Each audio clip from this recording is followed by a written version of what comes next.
My past couple of videos have all been focused on giving Warframes I think the community is not giving a fair shake, a very thorough explanation and one of the best setups that at least I could put together to remind people that pretty much all Warframes in the game are good, and most are really good. And even though Oraxia is one of the newer Warframes, if you go onto YouTube and just search up Oraxia build, the only times that she has been covered by any of the big ones, including myself, was 6 months ago. There has not been a single video since, and that just really surprised me because think of the information we have about a Warframe relative to day 1 and then now. We know so much more about her, yet nobody's talked about it. And remember what I said earlier about most Warframes being good? Oraxia is not just good. She is 1, functionally immortal. 2, has damage relative to that of Saren's level, which is not common. And 3, is really fun to play. I mean, come on, look at this. So with all that being said, this is Oraxia perfected. Oraxia has a very simple passive of Predator's Lurk, making you invisible for 8 seconds upon doing a wall latch that is unaffected by mods of any kind. For those of you familiar with Oraxia's kit, you'll know that her fort ability makes this very easy, but for newcomers to her, just, executing a wall latch just makes you invisible. And this is uninterruptible invisibility, like that from Evade or Loki's invisibility ability. One of the other benefits I don't see people mention much is that you can't actually refresh it while it is active, bringing it back up to 8 seconds, no matter where it was on the countdown, which is really nice. And as far as passives go, giving the spider frame invisibility is just a little bit confusing, but it's definitely really good by any measure, because invisibility is one of the best methods of survivability. Though as you'll come to see later, its utility is not that necessary on our build. Mercy's Kiss, her first ability, functions as our method of energy generation mainly, but also as the health orb generator for a later strat that makes its utility far more than one would initially see. Using it is very simple. You spend 25 energy to become invulnerable and pounce at a target near your reticle. I believe it is within a 40-degree angle, so yeah. I wasn't looking at them right there, but it was within 40 degrees, so I do attack them. I do have some strength shards on my Oraxia, so forgive the inaccurate base damage, but if we armor strip the enemy and then hit them, you will see that it should be doing 4,000 damage coded as toxin. It also will stagger them. But the unique and necessary conditional for this ability to actually do something requires enemies to be below 50% HP. So let me just get this guy there real quick. There you go. Oh, those toxin dots are gonna kill him. Shit. Okay, when an enemy is at or below 50% HP, or at the mercy kill threshold, the ability will just instantly kill them, dealing damage equal to their HP, to one-shot them. What I want you to pay attention to though is what comes out of them when they die.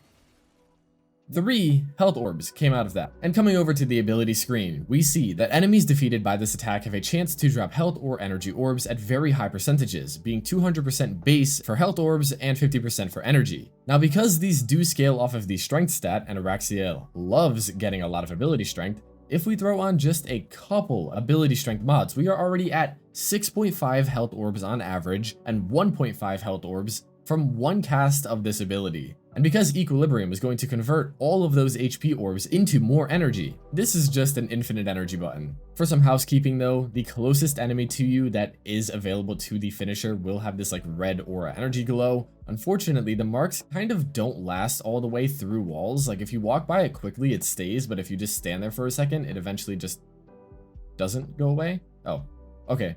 It goes away if you are within a certain radius. All right, I'm finding this out live while recording. That's odd. Why does that happen? But speaking of this finisher, as you can see, this is a mercy killable enemy. And if I just get them to the mercy kill threshold and then activate it, I just hit them with what is now considered a mercy kill finisher. And the way that I can prove it is look what mod it activated. Power Drain. What is Power Drain? Power Drain is a Parazon mod. I know, when was the last time you even touched any of these? But it gives us 50% more ability strength to our next cast after getting a mercy kill. And as you would expect, that also applies to other, let me just spell it correctly, finisher style arcanes, like Arcane Trickery or Arcane Ultimatum. The only thing you need to remember is that the enemies must be vulnerable to the mercy kill, not just underneath 50% HP for any of these effects to actually trigger. Yet these things make that pretty easy, so make sure to stick around for the build later in the video. Moving over to Webbed Embrace, which at face value is a very simple ability, but it does have a couple quirks that I would bet you don't know about, so let me show you.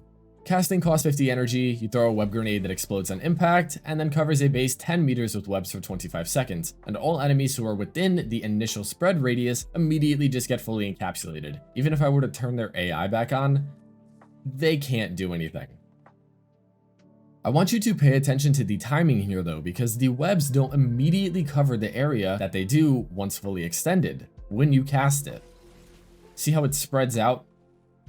What this also elicits is that if I unpause these enemies and then turn my invincibility on, if enemies are to walk into the webs, you will see that they don't immediately become encapsulated. First, just being slowed and taking some damage, it taking about 2 seconds of them being within the radius of the webs to actually get stuck, as you can just see right here. So the crowd control aspect is nice, especially because we can have 3 of these active at once, which means with any kind of ability range, you are going to lock down an entire tile with these. But for what most people actually care about, webbed enemies are debuffed with 50% damage vulnerability, which means that after 200% strength, you are going to just be doubling your damage against every enemy. And I know I'm using a very strong gun right now in the Fel Arcs, but I mean, damage vulnerability on crowd control this powerful is nothing to scoff at. Especially because once you throw them down, like I just demonstrated, they can capture new enemies and they last for a really long time. I feel like most crowd control options in Warframe aren't that good, which is why it gets such a bad rep, but this is one of the few ones that actually is good, so don't undervalue it. Widow's Brood is Oraxia's third ability that does not want to play its video for us, but I find this one easier to just demonstrate ourselves, so bringing us over back to the enemies. Casting is going to fire venom darts at enemies within 25 meters and 35 degrees of your reticle. Each of these darts is going to deal 750 toxin damage with 4 individual toxin statuses per. The targets are also going to be staggered and then marked for 15 seconds. Before going over what happens when we kill one of these enemies, the targeting here and the amount of darts per enemy is a little bit odd. If there are less than 10 enemies within the targeting cone, 10 darts will be fired always. 1 per enemy is going to auto-track, the remaining darts fired just at the reticle. But if you have more than 10 enemies within the cone, the number of darts is going to equate to just 1 per enemy, none of them firing additionally at the reticle. The easiest way to demonstrate the singular targeting is if I just walk up to one enemy and then just, fire all of them at this guy. 24 toxin procs. Yet as I'm sure most of you know, if you are to kill one of these marked enemies, you are going to spawn a Scuttler, which is fancy talk for just a spider. These Scuttlers spawn at rank equal to your mission level, so I guess the Simulacrum rune right now is considered a level 500 mission, and it is actually making the damage the Scuttler does not be horrible. It's not good or anything. I feel like that's a common misconception. The Scuttlers do not care about the rank of the enemy that they come from, they care about the rank of the mission. Damage-wise, yeah, they force trigger Toxin on every attack, which is a nice Archon continuity synergy. But I'm not gonna lie, unless you are like hitting enemies with her 2, and then also just like priming them with viral and stuff, the Scuttlers are just, they don't do much of anything, and even though they have an increased threat level, which means if I unpause these enemies, they're more likely to fire at them than they are to me. Well, actually, they're stuck right now. Their lifespan is based on their HP, which means that if enemies are firing at them, which they will be, they're gonna die mad quick. And I just personally don't see the utility from this one, with most weapon builds being so powerful that you're going to kill everything before the Scuttlers even have a chance to do anything. So that is why, for our 2 builds later, at least the ones that I'm showcasing, they're going to be Nourish and Ophanim Eyes. Ophanim being because I know most people are tired of Nourish, and it is a relatively unused subsume that is pretty good. Alright everyone, let's get to what you really care about, which is Silken Stride, her 4th ability. And for that, it actually requires a little bit of a change of scenery, so that is looking a lot better. Casting is very cheap, only costing 25 energy. Doing so, unfurling Oraxia's spider legs to give you an entirely unique form of movement that no other Warframe has. Besides the fact that you are walking around on spider legs, you can perform most parkour maneuvers like bullet jumping, double jumping, sliding, but the one you will find yourself unable to do is roll. That is because when you roll, you are going to shoot out what is best described as a Spider-Man web.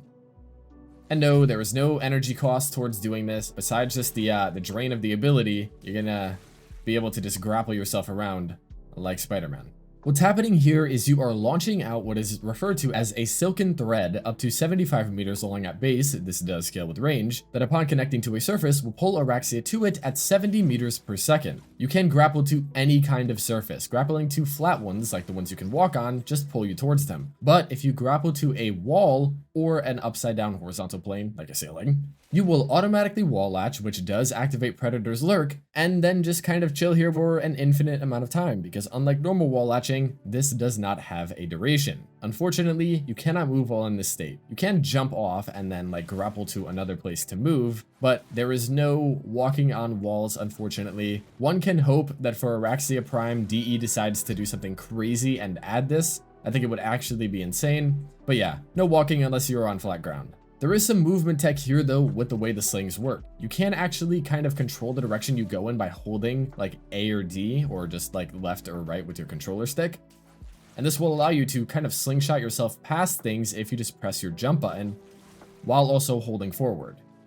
You have to kind of like get used to it, but you can move around really fast like this. Just don't like aim glide or anything because it stops your momentum. What isn't listed here, oddly, is that Oraxia also gains 30% more movement speed, 25% more parkour velocity, and more jump height.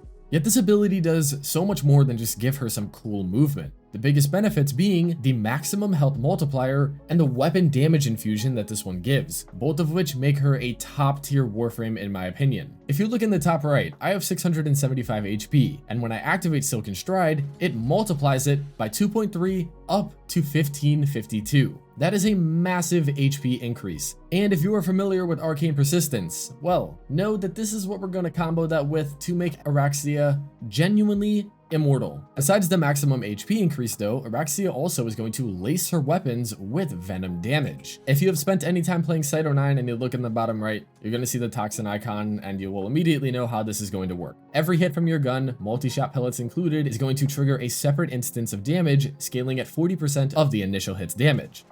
Right there, I just got 9 toxin procs. I have no toxin modded onto my Fellarks. Those are all the additional hits there. And yeah, those toxin procs look real damn strong, don't they? I mean, what a chunk right there.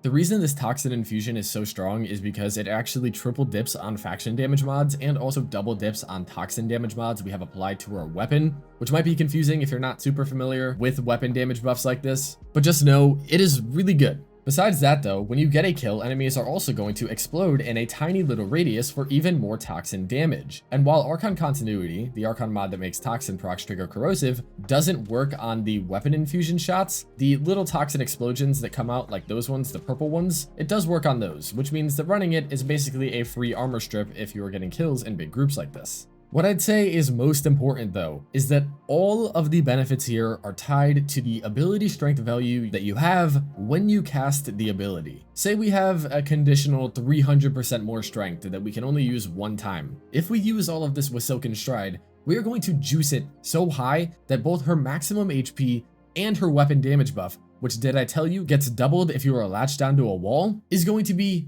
just so high. So let me just get to the build, because it is truly insane. First up, there is Arcane Persistence, removing all of our shields and stating that if armor is above 700, you cannot be hit for more than 500 damage a second. What this means is that if we found a way to generate more than 500 HP a second, we would be immortal for all intents and purposes, because if you can regenerate more damage than you can take a second, then nothing will be able to kill you, no matter how much damage it does. And the only way to actually get that much HP regen is through Arcane Grace, giving us a 9% chance on health damage for 6% health regeneration. 6% might sound a little bit low, but the HP value required to make 6% of it be 500 HP a second is only 8,333. So let us get Vitality on here, and then, I don't know, how about Blind Rage, Transient Fortitude, Precision Intensify, Power Drift, and then Growing Power. What does that put us at? Oh, that puts us at 299 ability strength. Remember, I also have 3 red Archon shards in. Oh, and I actually forgot one of them, which is Energy Conversion. And now, do you remember about that Parazon mod, Power Drain? That's another 50% ability strength here. And then if we go over to the Madurai Focus School, come in here, Sling Strength. Switching to a Warframe after a chained sling adds 40% ability strength. With all of that stuff active, using her 4th ability grants us 8,835 HP. That's higher than 8,333, which means that if we trigger Arcane Grace right now, we can't die. To go over the conditionals, there is Growing Power, which just requires you to trigger a status effect. That's easy. Energy Conversion requires an energy orb and only affects the next cast, but remember what I said about snapshotting? Once we get it once, we never need to do it again, and also, Mercy's Kiss is literally an on-demand energy orb generator. The Madurai Sling Strength is really easy, just hop into your operator, look at the floor in Void Mode, and then spam your jump button, come back into your Warframe, and then there you go. And then Power Drain, like I said, just use Mercy's Kiss.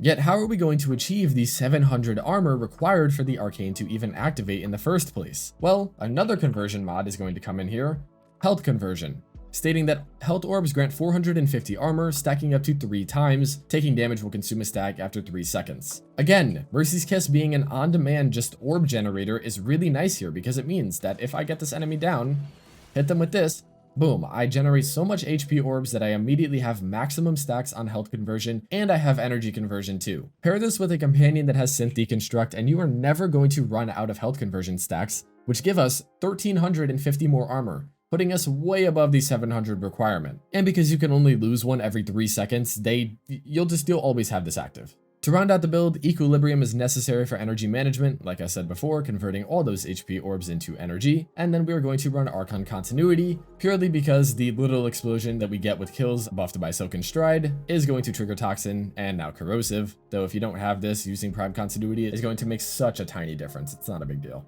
And then to discuss helmet options, yeah, this one is using Nourish. Nourish is really good purely because it adds viral damage to our weapons, and seeing as viral is made up of Toxin, the viral we add is also going to buff the Toxin dot from Silken Stride. The energy multiplier isn't super necessary, but it just makes our energy economy that much easier to manage. And then the viral wave is nice, but not going to see much play here. This does buff your Scuttlers, so you technically could put it over your 2 if you wanted, but again, I just don't see the Scuttlers having much use on a high KPM build. If you are bored of Nourish though, you can try out Ophanim Eyes, which is literally the exact same build, except it uses Archon Vitality instead of normal Vitality. Not that this also does anything. Both the Archon mods here are not necessary, you can just use the base versions if you want. Ophanim Eyes just armor strips enemies for looking at them, which is really good, I don't mean to downplay it, but there's not much going on in terms of like, you don't do anything besides just activate it, yet it is still a good option relative to Nourish. If you want some build flexibility, like having more range on either of these setups, you can drop Transient Fortitude or Energy Conversion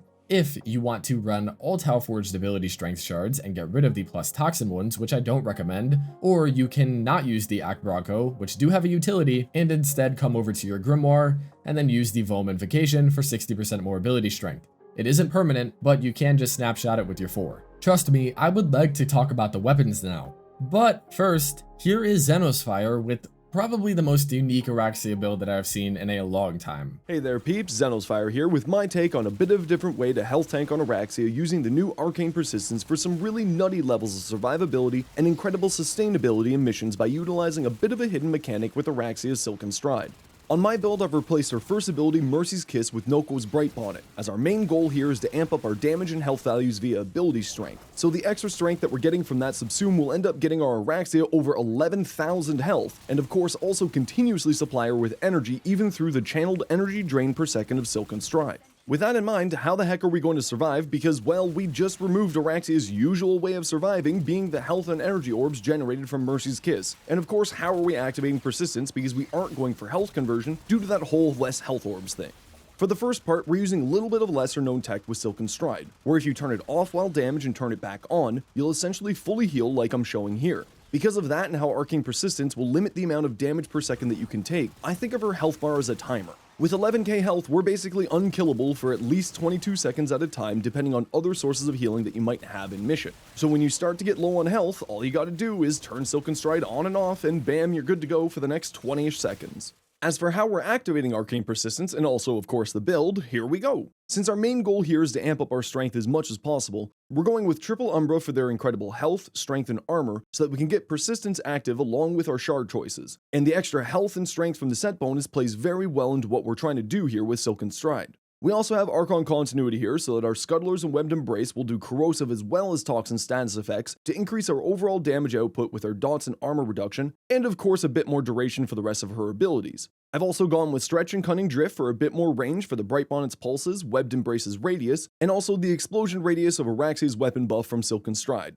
Obviously, we're using Arcane Persistence, with our other slot being filled with Arcane Bellicose because again, we just want as much strength as possible. And lastly, here's the shards that I'm using with the build. The only really necessary shards here are the Azure ones for the additional armor so that we can get to the necessary 700 armor to always have Persistence active. But I'm also running 2 Tau Emeralds to increase our Toxin status effects damage from her abilities and weapons, as well as a cast speed Tau Amber just to improve her flow in missions. If you're wanting to make the build more comfy or just not interested in toggling the 4th ability, you may want to replace the Toxin Damage Emeralds with the Toxin Healing Emeralds for a constant source of healing, use a weapon that heals her such as the Basmu or Hema, both of which are great on her by the way, or throw Hunter Recovery on your companion.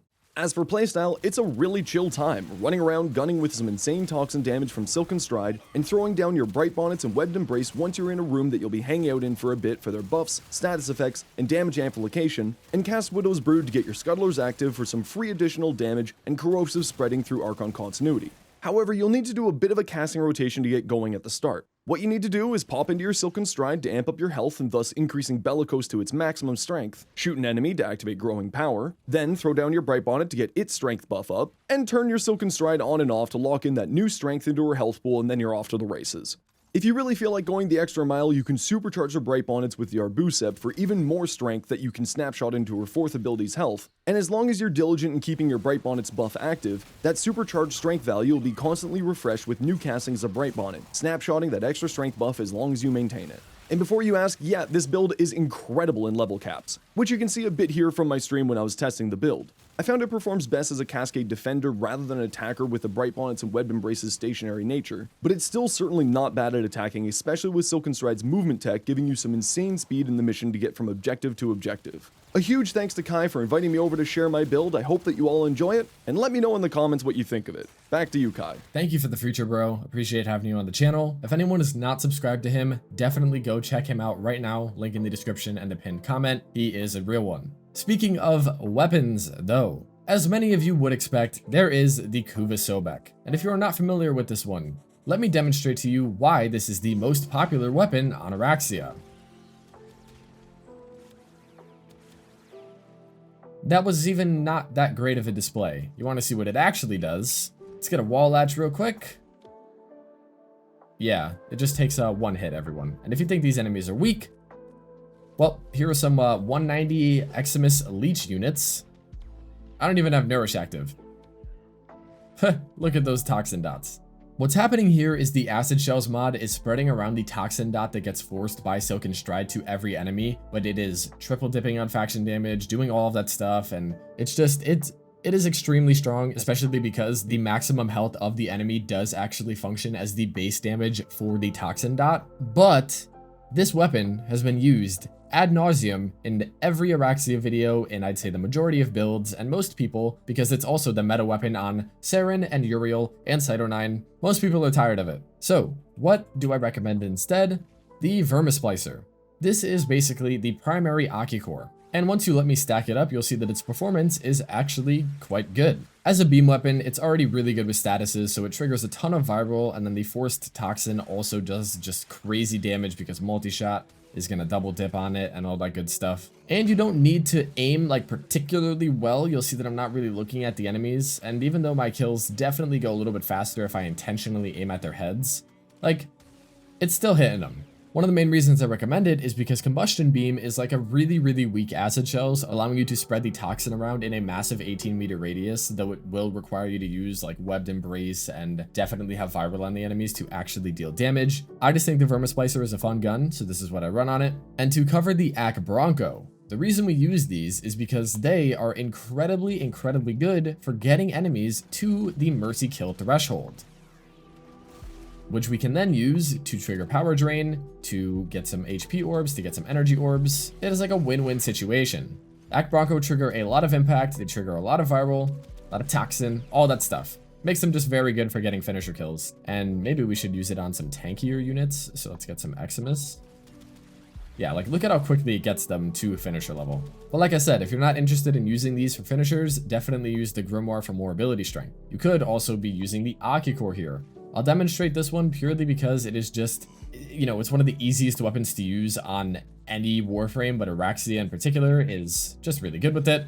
Once we just get the chains going, I don't even have Arcane Velocity on. So mind you, this would be happening at a speed around 100 and 20% quicker than this, because I'm not using any fire rate mods. So yeah, the Ocucor is really easy, but really boring, kind of the same as the Sobek, kind of over this thing. Kratos is definitely the best for the movement speed benefits, sprint speed, side speed, parkour velocity, but you could also use the Okina Prime with its Incarnate, because it does give you 30% movement speed, and that will make the walking around in her spider form much quicker.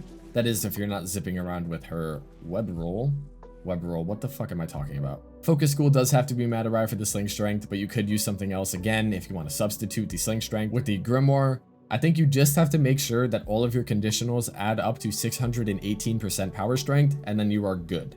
As long as it's more than that, you're fine, no matter how you really get it. And then companion-wise, just use a Panzer Vulpaphyla. It's that simple, everyone. Generate more HP orbs, get viral on all the enemies, more crit damage, more fire rate. This will regenerate your HP for you alongside Arcane Grace because of the viral quills.